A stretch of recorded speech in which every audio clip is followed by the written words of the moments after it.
सबसे बड़ी खबर आपको बता दें, 8 अप्रैल को अमेरिका और ईरान के बीच सीज फायर का ऐलान हुआ था, लेकिन पिछले करीब 15 दिनों में दोनों देशों में तनाव बढ़ गया है। 15 दिन में करीब 4 बार अमेरिका और ईरान के बीच आमना सामना हो चुका है। ड्रोन और मिसाइलों के जरिए एक दूसरे को निशाना बनाया जा रहा है। शांति वार्ता के बीच इन हमलों के गहरे मायने हैं। ये इस बात का संकेत भी है कि अगर वार्ता फेल होती है तो युद्ध का विकल्प शेष बचता है। ईरान और अमेरिका के बीच पिछले 12 घंटे में लुका छिपी का खेल हुआ है। हॉर्मुज स्ट्रेट में ईरान ने 4 ड्रोन दागे हैं, तो इसका जवाब अमेरिका ने ईरान के केशम और गुरुक द्वीप पर हमलों के जरिए दिया है। इसके बाद ईरानी नेतृत्व ने अमेरिका को सबक सिखाने का फैसला लिया और बहरीन और कुवैत पर मिसाइल और ड्रोन से हमला कर दिया। इस वक्त की बड़ी खबर इसी से जुड़ी हुई आपको बता दें, मिडिल ईस्ट में अमेरिकी बेस पर हमला हुआ है। ईरानी सेना ने जारी किया है हमले का वीडियो। कुवैत और बहरीन में यूएस बेस पर अटैक किया गया है। ईरानी सेना ने अमेरिकी बेस पर दागी हैं मिसाइलें। तो एक के बाद एक हमले किए गए हैं ईरान द्वारा। देखिए किस तरह से मिसाइलें दागी गई हैं। कुवैत और बहरीन में अमेरिकी बेस एक बार फिर निशाने पर आए हैं ईरान के। यहां जबरदस्त हमला किया गया। ईरानी सेना ने अमेरिकी बेस पर मिसाइलें दागी हैं कुवैत और बहरीन में। इसके पहले भी जब आमने सामने आए थे तो ईरान ने कुवैत और बहरीन को ही निशाना बनाया था, उन पर हमला किया था। अब एक बार फिर ईरान की तरफ से यही किया गया है।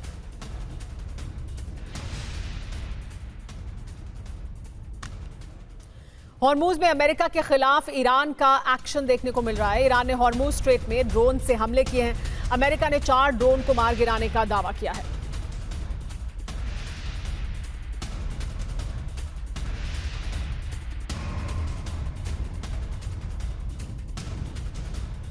पीछे एक और बड़ी खबर, अमेरिकी हमलों के बाद ईरान में धमाके हुए हैं। सिरिक पोर्ट पर भी धमाकों की आवाज सुनाई दी है।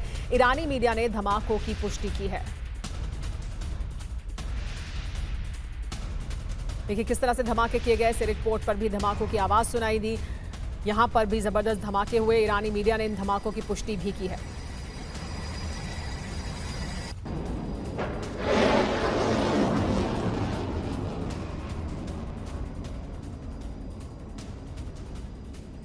इस बीच एक और बड़ी खबर, ईरान के खर्ग द्वीप पर भीषण धमाके हुए। धमाकों की आवाज से दहला है खर्ग द्वीप। धमाकों के बाद एयर डिफेंस सिस्टम एक्टिव हो गए हैं।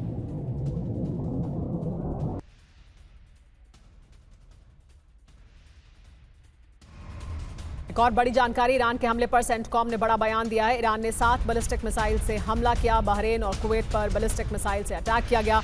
दोनों देशों पर ईरान ने ड्रोन भी बरसाए हैं।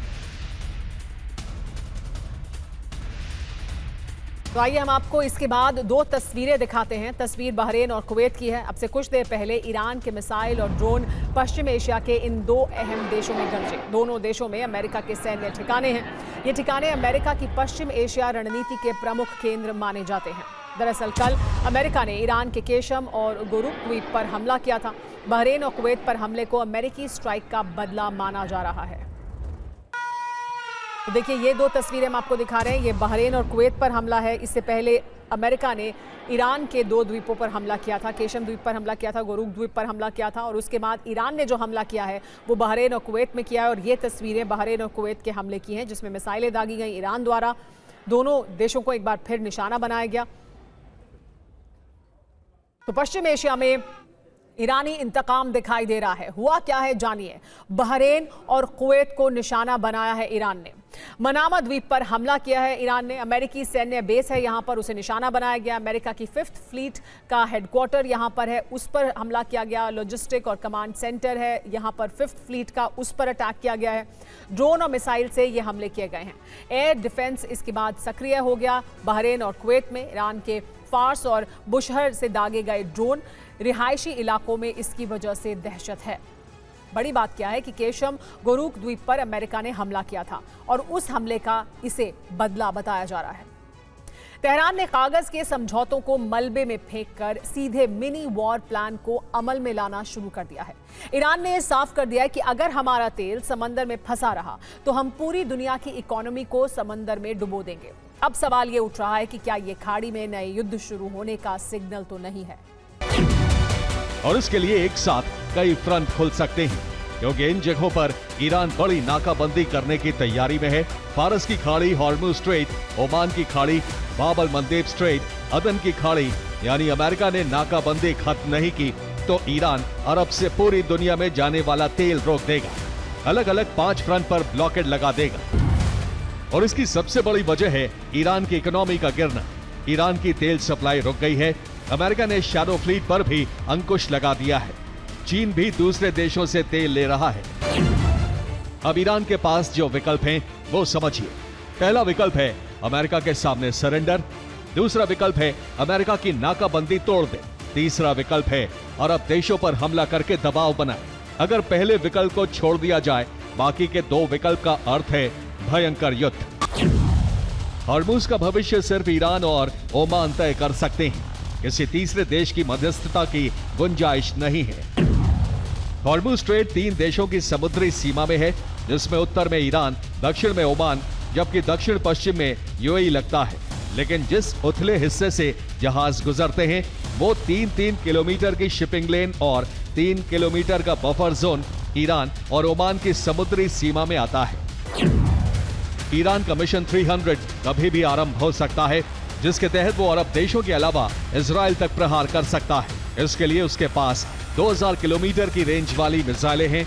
खुर्रम शहर बैलिस्टिक मिसाइल की रेंज 2000 किलोमीटर से ज्यादा है, जबकि दूसरी खतरनाक मिसाइल सेजिल की रेंज भी 1800 किलोमीटर है, जो इजराइल तक मार कर सकती है। इसके आगे फतेह एक हाइपरसोनिक मिसाइल है, जो बेहद तेज गति से अरब से लेकर इजराइल तक कोहराम मचा सकती है। ईरान के प्लान के तहत वो पूरे 5 मिनट में अरब देशों में कोहराम मचा सकता है, यानी हर 1 मिनट में एक देश को तबाह कर सकता है। तेहरान से कुवैत की दूरी 770 किलोमीटर है, जहां ईरान की मिसाइल 1.5 से 2 मिनट में पहुंच सकती है।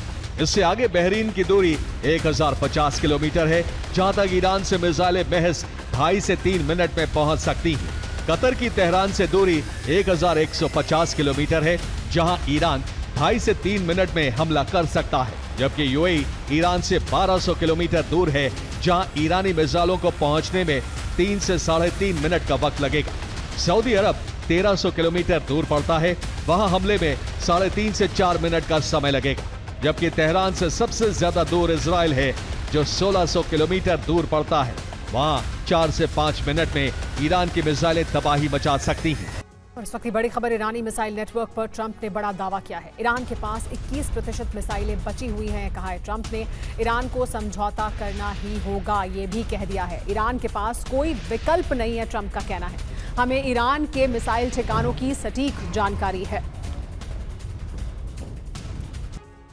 तो डील पर नहीं बनी बात, ट्रंप को याद आई वियतनाम की जंग। ट्रंप ने क्या कहा है, जानिए। डील को लेकर बहुत तेजी से हम आगे बढ़ रहे हैं।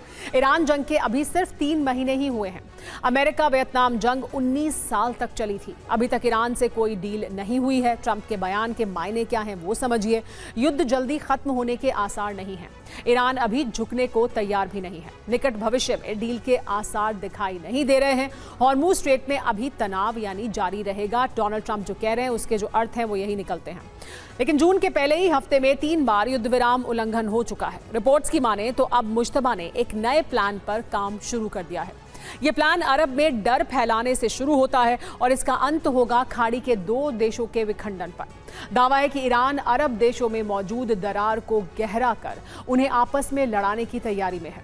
2 देशों के खिलाफ ईरान ने पूरी रणनीति तैयार भी कर ली है।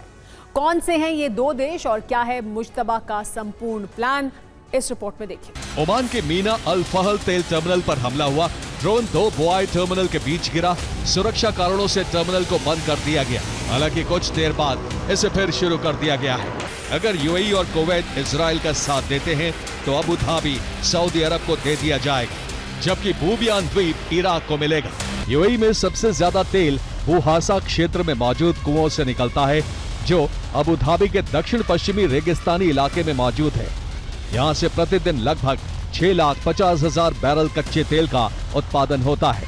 ये उसी क्षेत्र में आता है जिसे 20वीं सदी के सऊदी शासक अपना बताते थे। रिपोर्ट में परमाणु कार्यक्रम में कोई खास बदलाव नहीं आने का जिक्र है, यानी युद्ध से ईरान के परमाणु कार्यक्रम पर कोई असर नहीं पड़ा है, जिसका मतलब है कि स्थिति ठीक युद्ध से पहले वाली बनी हुई है। रिपोर्ट में ईरान से समृद्ध यूरेनियम भंडार की पूरी डिटेल मांगी गई है। इससे पहले आखिरी रिपोर्ट IAEA ने फरवरी में पेश की थी। तब भी ईरानी अधिकारियों ने मुश्तबा को पत्र लिखा है। इस पत्र पर करीब 85 अधिकारियों के हस्ताक्षर हैं। पत्र में आईसीबीएम प्रोजेक्ट शुरू करने की मांग की गई है। अमेरिका की विश्वसनीयता पर संदेह जताया गया है। दावा है कि पत्र में अमेरिका तक हमले करने में सक्षम मिसाइल का जिक्र है। इस वक्त की बड़ी खबर, मुश्तबा खामेनेई के सलाहकार रिजाई ने बड़ा बयान दिया है, बड़ा दावा किया है। उन्होंने 24 अरब डॉलर की संपत्ति पर अटकी हुई है बात कहा है। 24 अरब डॉलर की संपत्ति बहाल होने पर ही बात होगी। ट्रंप को इस डेडलॉक को तोड़ना होगा, कहा रिजाई ने। अंतरिम समझौता होते ही 12 अरब डॉलर की संपत्ति जारी होनी चाहिए, बाद में 12 अरब डॉलर की राशि जारी होनी चाहिए, कहा रिजाई ने। तो अमेरिका ईरान डील पर डेडलॉक बना हुआ है। टीम मुश्तबा की क्या है नई धमकी, जानिए। हॉर्मूज में नाकाबंदी नहीं हटी तो अमेरिका के ठिकानों पर हमला करेंगे। हिंद महासागर, भूमध्य सागर, बाब अल मंदेब तक हमले संभव हैं। अमेरिका और ईरान वार्ता डेडलॉक में है, कोई पक्ष पीछे हटने को तैयार नहीं है। विश्वास बहाली के लिए पहले ईरान की फ्रीज संपत्ति जारी होनी चाहिए, ये शर्त रख दी गई है। मुश्तबा से ट्रंप की मुलाकात की इच्छा पूरी करना संभव ही नहीं है। मोहसिन रिजाई ने यह बात कही है एक इंटरव्यू में, और वो सलाहकार हैं मुश्तबा खामेनेई के। रिजाई के बयान के मायने क्या है वो भी जानिए। हॉर्मूज के अलावा दूसरे समुद्री मार्गों पर खतरा बढ़ा है। ईरान को अब डील होने की ज्यादा उम्मीद नहीं है। डील पर आगे बढ़ना है तो पहले फ्रीज संपत्ति बहाल होनी चाहिए। तो तस्वीरें डरावनी हैं और आंकड़े रूह कपा देने वाले हैं। पिछले 24 घंटे में इजराइल ने लेबनान के 10 शहरों को शमशान बना दिया है। नेवातिम से लेकर तायर तक सिर्फ चीख पुकार है। इस विध्वंस पर तेहरान से सबसे बड़ी चेतावनी आ चुकी है। इस बार हमला सिर्फ अरब के देशों पर नहीं, सीधे इजराइल पर भी होगा। हिजबुल्लाह चीफ नईम कासिम ने भी कसम खा ली है कि जब तक इजरायली सैनिक लेबनान की धरती पर हैं, उत्तरी इजराइल का एक भी नागरिक सुरक्षित नहीं रहेगा। हमारे हाथ ट्रिगर पर हैं। अगर अब इजराइल ने पैर पीछे नहीं खींचे तो महाविनाश तय है। जब तक हमारे लोगों को मारा जाएगा तब तक उत्तरी इजराइल भी हमारे टारगेट पर रहेगा। वहां का एक भी नागरिक सुरक्षित नहीं रहेगा। इस वक्त की बड़ी खबर, यूक्रेन युद्ध में एक बार फिर विध्वंसक ड्रोन हमला हुआ है। रूस के क्रास्नोदार में तेल डिपो पर हमला किया गया। हमले के बाद आसमान में आग की लपटें उठती हुई दिखाई दी। तेल डिपो को नुकसान पहुंचने की खबर भी सामने आई।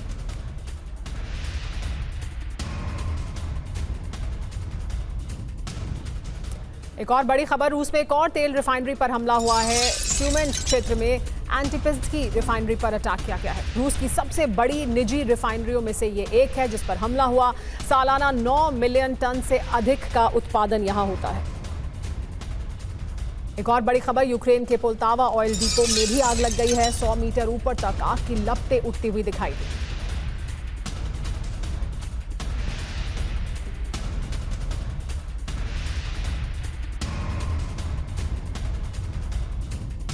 तो देखिए, यूक्रेन के पोल्टावा में ऑयल डिपो में आग लगी है। बड़ा हमला किया गया और इसकी वजह से बड़ा नुकसान हुआ है। 100 मीटर ऊपर तक आग की लपटें उठती हुई दिखाई दी हैं पोल्टावा में।